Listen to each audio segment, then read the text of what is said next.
Thank you all so much for joining in. We are hosting this on behalf of Startup September by Headstart, which is a month-long celebration of the entire startup ecosystem. So we technically host a lot of initiatives and programs throughout the month of September, spanning across different functions in the ecosystem, trying to add value to various stakeholders.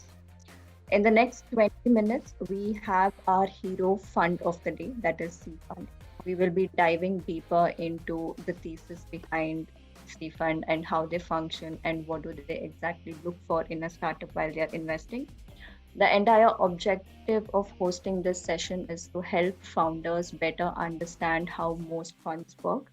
We often speak so much about how does an investor evaluate a startup, but very few times do we speak about how should a founder go about evaluating the investors. And we will be hosting different funds for the next 30 days throughout the month of September, trying to bring out insights from various different funds.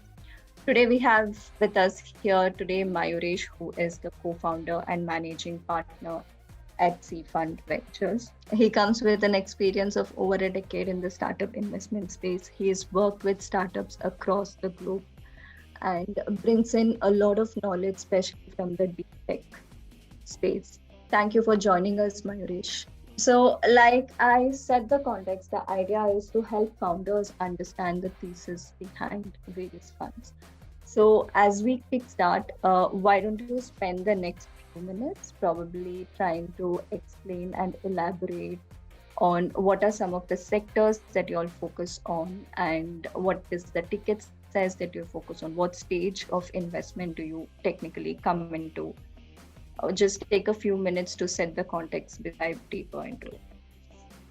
So we are a early stage tech fund. We usually come in after the friends and family round. On occasions, we have participated with friends and family. We are stage focused and sector agnostic. In our view, and most investors in funds like ours also would want to have investments in horizontal plays, though they would like us to focus on a few sectors. It still is difficult to run, at least in our view, a sector-focused fund maybe in the next 4-5 years, given the rapid pace that we've had pre and post pandemic. Who knows, that could happen even earlier. We are 4 partners. As I mentioned, we are sector agnostic, but 2 of us have a deep tech background. So I myself come from the material science world. One of the other partner comes from the semiconductor world, the enterprise SaaS world. So the way the market conditions have changed, the government policies that have come across very proactively, the changing geopolitical situation, India getting closer to the Anglo-Saxon world, it finally seems that the market is ready to accept deep tech startups. That doesn't mean that deep tech startups will bloom all across like we have had with IT services and other startups, but at least a beginning has been made. There are several other steps that have to be taken for a very mature ecosystem, but we'll address those. So we're sector agnostic, as I said.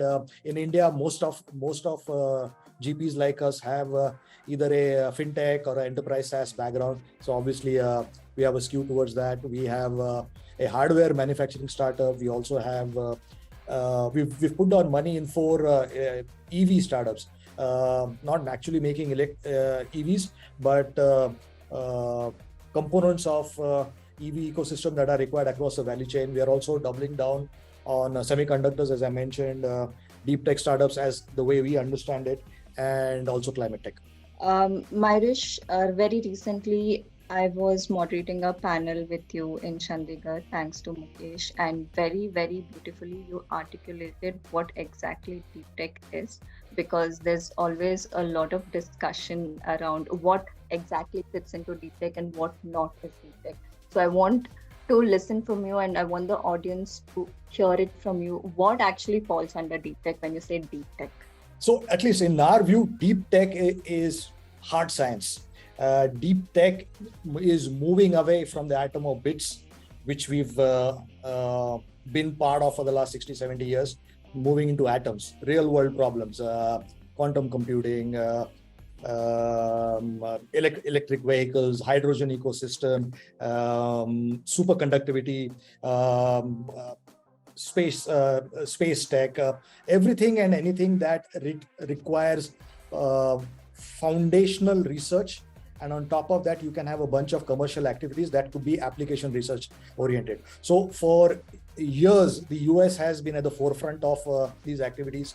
We have huge institutions which all of us have benefited from. Whenever we Indians go to the US, most of the science projects that we work for as part of our master's thesis, they're either funded by the National Science Foundation, which is NSF, or the DARPA, which is the progenitor of all fundamental technologies that we know, right from internet to bits and pieces of space tech, defense tech, all of it, right?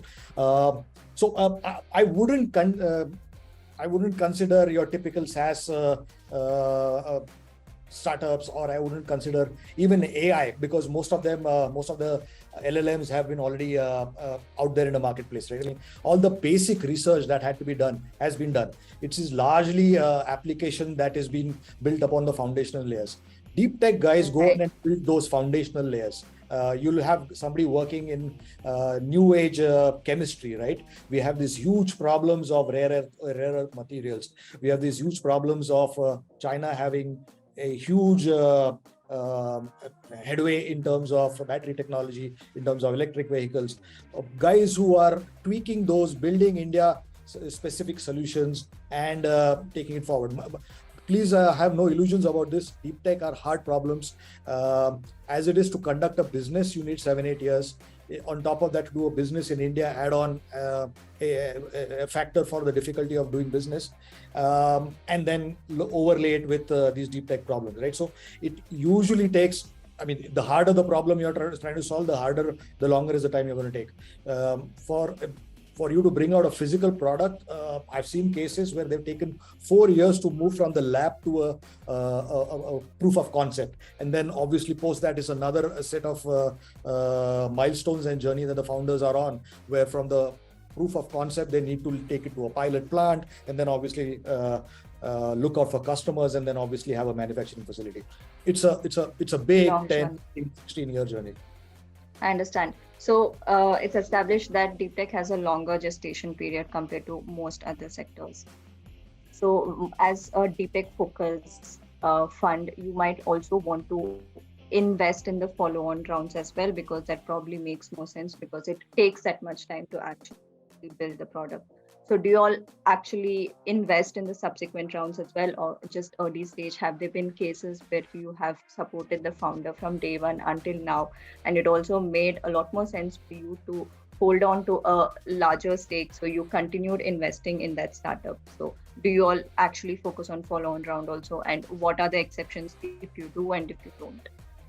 So will we follow on or not is not a deep tech problem. It's a fundamental belief that we have in the fund that we will follow on in some of our performing companies. That's a no-brainer. But even if there are the chasm of uncertainty where between one round to the next, if they are caught in a down cycle like most startups are caught now, if you believe in the product, if you believe in the founders, more importantly the founders, right? I mean, more often than not, what you invest in and what ticks in the marketplace, they may be different things. If you believe in the founders, if you believe in the technology, we will happily come up with a bridge round, and we've done that over our last. We have our first fully fund that is deployed that has a portfolio of 14 startups. Out of those 14 startups, we have followed on in 2 or 3 rounds in 10 of our startups. That should give an indication as to the level of belief that we have provided. Of course, they are doing the right things, and we believe that the market would be ready in the next couple of years. It's just an interim thing. Let's not kid ourselves. We are not, or any big fund for that matter, will not forever keep on plowing money, right? That's not a good indicator to the market also, because you would want another set of investors, another set of eyes in years to validate what you're thinking. So no matter how big a fund, no matter how pedigreed a fund, you would want somebody else to come in and accept the fact that you have a great machine going. But answer your question, yes, most, not just us, most well-run fund will support their founders through these cycles that we have every 7-8 years. Okay, and what in your experience, what are some of the common mistakes that you have noticed founders do while approaching the funds or while pitching to the investors? So anything that you would like to recommend or advise the founders while approaching different funds? So again, you have to understand that, like in everything in life, there is a hierarchy, right?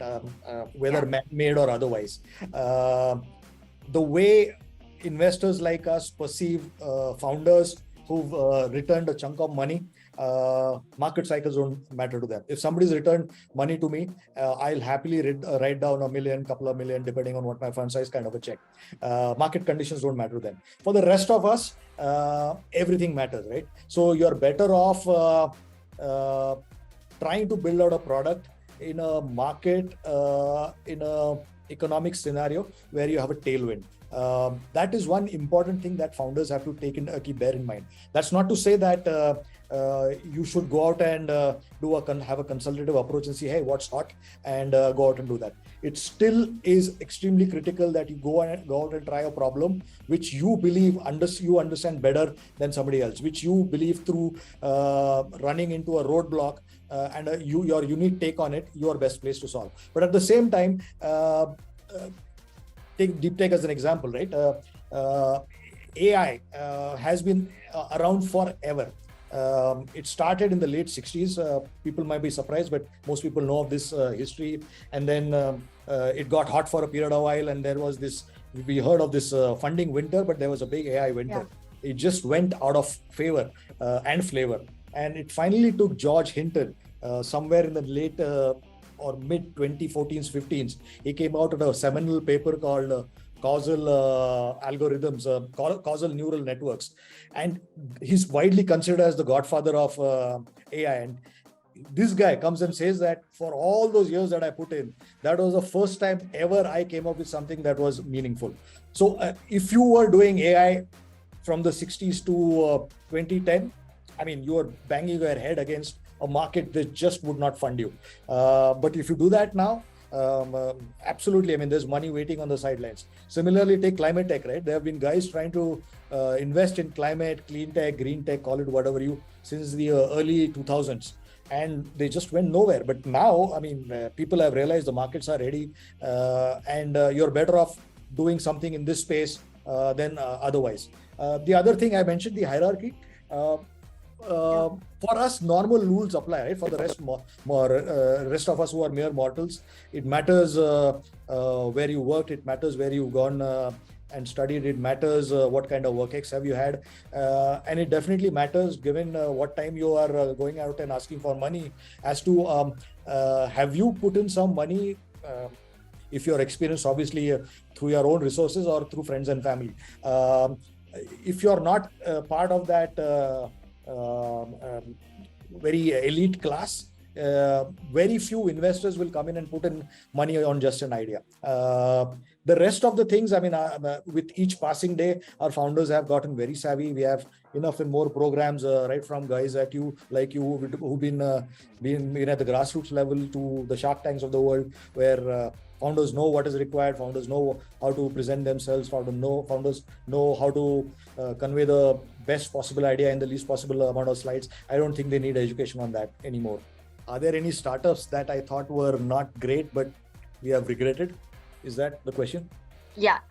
Any misses that you thought probably you might have just invested in it? Oh, there are enough, and all of us have a portfolio and an anti-portfolio, right? The guys who are investing. Yeah. And so there have been quite a few startups. We have a pretty young portfolio.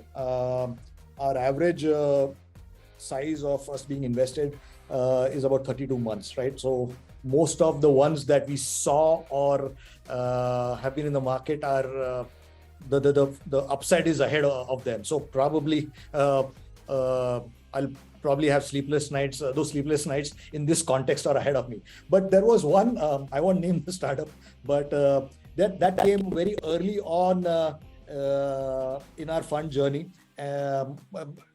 As is well known, most of the big hits come in when you come in really early and when you come in at a very early valuation, right? That kind of takes away the pressure of having these unicorns in your portfolio or several unicorns. And since our first fund was a very small fund, we were very sure that we wanted to come in really early. We wanted to invest in businesses that had a clear regulatory roadmap. The focus was that we will not, no matter what we do, we don't want to blow up on our hands. We don't want to go out and explain to our investors that, hey, we took a real far out bet and we lost all our money. Obviously, all your actions come with a consequence. The consequence was our upside was probably going to be limited. But all our investments were early. Now, we came, this is a unicorn, and they're pretty well known in the fintech world.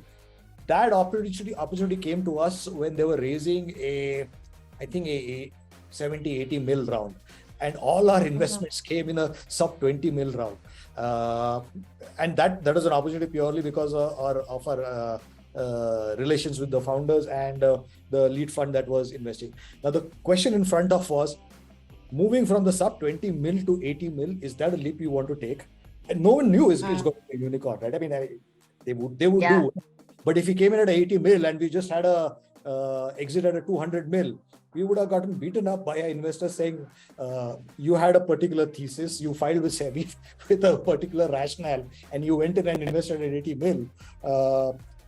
Didn't make sense. But in hindsight, that 80 mil valuation is easily a 10x, 12x, or even more kind of a return already, right? So all of us have these misses, whether you misread the market, whether you misread the founders, or you believe that you're coming in too late.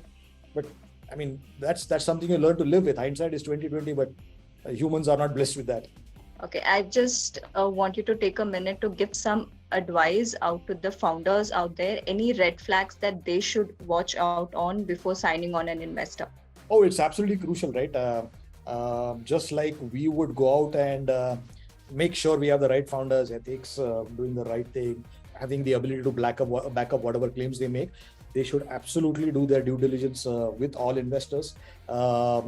There's a whole lot of stuff that we talk. A lot of it is PR, a lot of it is trying to get our mind share. But make sure whatever we speak is backed up by our portfolio investments, is backed up by our investment thesis, right? And the most important thing is go out and speak to our portfolio founders. There can't be anybody better than these guys to go and tell you what their experience is. Of course, not everybody will have good things to say of all of us. Despite our best intentions, we do end up being the bad guy, sometimes rightly, sometimes wrongly. But as long as the feedback is more positive than more negative, I think you should spend your time in making sure that the investors come in and are the right set for you.